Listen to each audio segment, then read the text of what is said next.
do you imagine a lighthouse keeper's job? Probably like an introvert's paradise.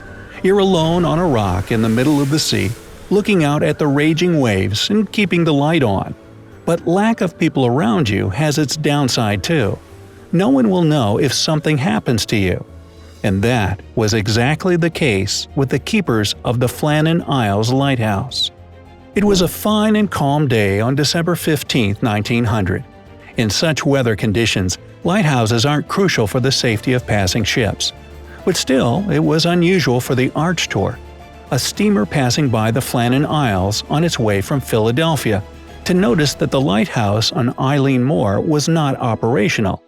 The ship's captain noted it in his log and left it at that. So it was only 3 days later, when the Archtor arrived to the port of Leith, that this strangeness was reported.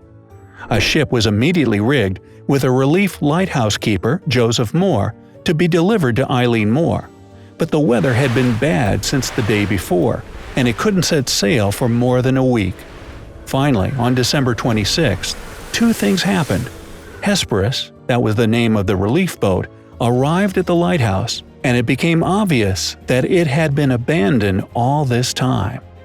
The lighthouse had been manned by 3 people, James Duckett and Thomas Marshall, the regular keepers, and Donald MacArthur, the occasional who was then substituting for another keeper on sick leave.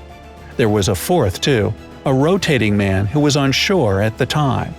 The Hesperus's crew, however, was met with dead silence. It seemed that none of the keepers were present. Otherwise, at least one of them would have been waiting for the ship on the dock. That was an alarming sign, but not the only one. Upon arrival, James Harvey, captain of the ship, also noticed that there was no signal flag on the flagstaff to welcome the relief boat, and all the supply crates had been left on the landing while they should have been inside.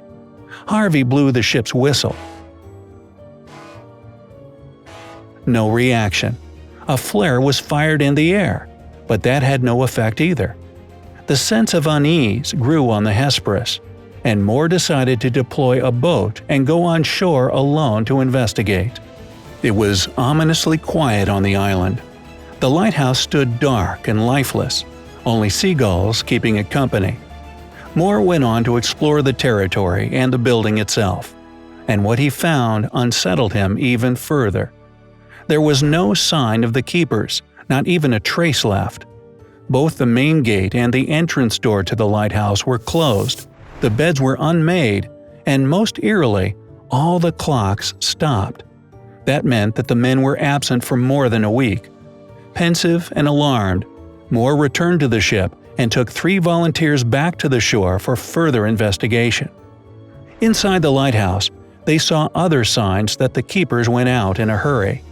There was an overturned chair near the dinner table, and 2 of the 3 protective oilskin coats were missing. A third was still on the hook, which was strange. The weather during the past week was terrible, so why would one of the men leave the building without protection?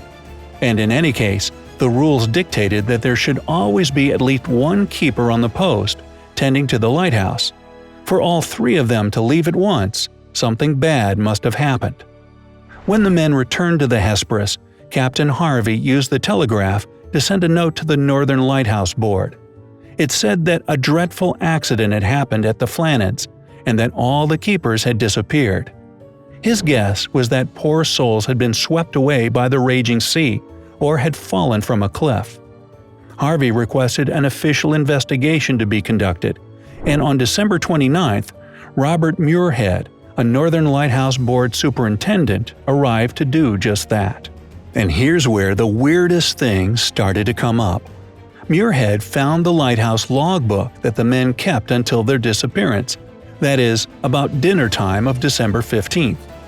On December 12th, Thomas Marshall wrote that there were severe winds, the likes of which he had never seen in 20 years. Also, the 2 other men began acting in a highly unusual way.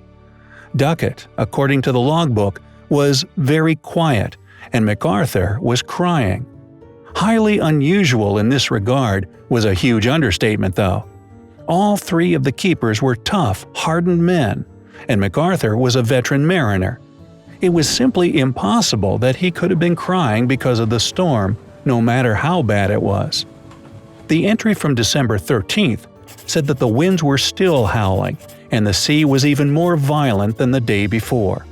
The log implied that the three men were terrified, which was, again, very strange, since they were experienced keepers and knew they were safe inside the lighthouse. The elements could do nothing against a sturdy stone structure built specifically to withstand rough conditions. But perhaps the most unsettling of this all was the fact that there were no storms on the 12th, 13th, or 14th of December in the area. The log said, however, that the skies finally cleared only on the morning of December 15th, and that was the last entry. The keepers went missing on the evening of the same day. There are so many inconsistencies in this whole story that it remains a mystery to this day. Not only did official investigation not find any clear evidence of what had happened in the Eilean Mor lighthouse, but it also made the situation even more perplexing. As soon as the news reached the mainland, wild theories from all corners of the UK started popping to the surface. Not the least popular of those was that the men had gone insane, which was not out of the question considering the logbook entries. Nobody in the area confirmed any storms, so it was either the log had been made up or the bad weather region had been incredibly localized. And since the keepers had been behaving in a very strange way before disappearance, it seemed quite plausible that they could have gone crazy and maybe jumped off the island into the sea. Other theories were much less credible and speculated on anything and everything, from supernatural activity to secret government operations. Although why the government would be interested in eliminating 3 lighthouse keepers at the end of the world remained unclear. Still, there was also the official version of the events, and it made at least some sense. You see, the western landing of the lighthouse premises was severely damaged by recent storms. Iron railings were bent, the iron railway beside the path was torn out of concrete, and turf had been ripped away from the top of a cliff that stood 200 feet tall. This evidence showed that the waves and the wind had been particularly savage, and there lay the explanation to the mysterious vanishing of the keepers. On the 15th of December, 2 of the men must have gone out into the storm to secure the box on the western landing, which contained mooring ropes. They had been out for some time when the third one, left inside as the rules required, noticed an abnormally large wave coming down on the island and fast. He reasoned there was no time to waste, leapt to his feet, overturning the chair he had been sitting on, and rushed off to warn the other 2 of the imminent danger. He was in a big hurry, so he didn't stop to grab his oilskin coat on the way out. But apparently, he was late.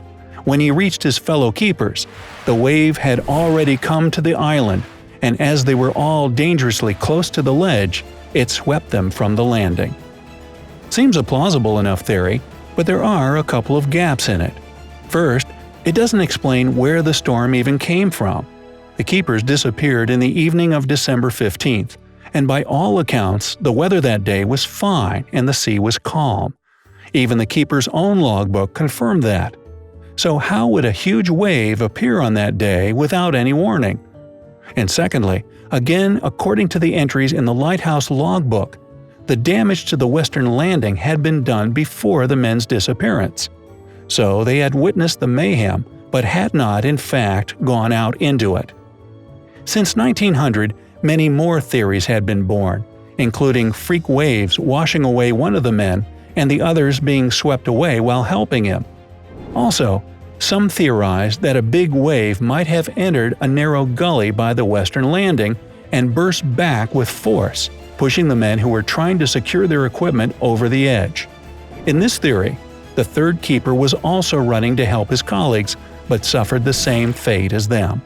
But whatever hypotheses, credible or nonsensical, were given, none of them have given us any clue as to what really happened to the 3 bold men from Eilean Mor. Who knows? Maybe someday holds the answers. So, what do you think caused the lighthouse keepers to disappear from the island? Let me know down in the comments. If you learned something new today, then give this video a like and share it with a friend. But hey, don't go missing just yet. We have over 2,000 cool videos for you to check out. All you have to do is pick the left or right video, click on it, and enjoy. Stay on the bright side of life.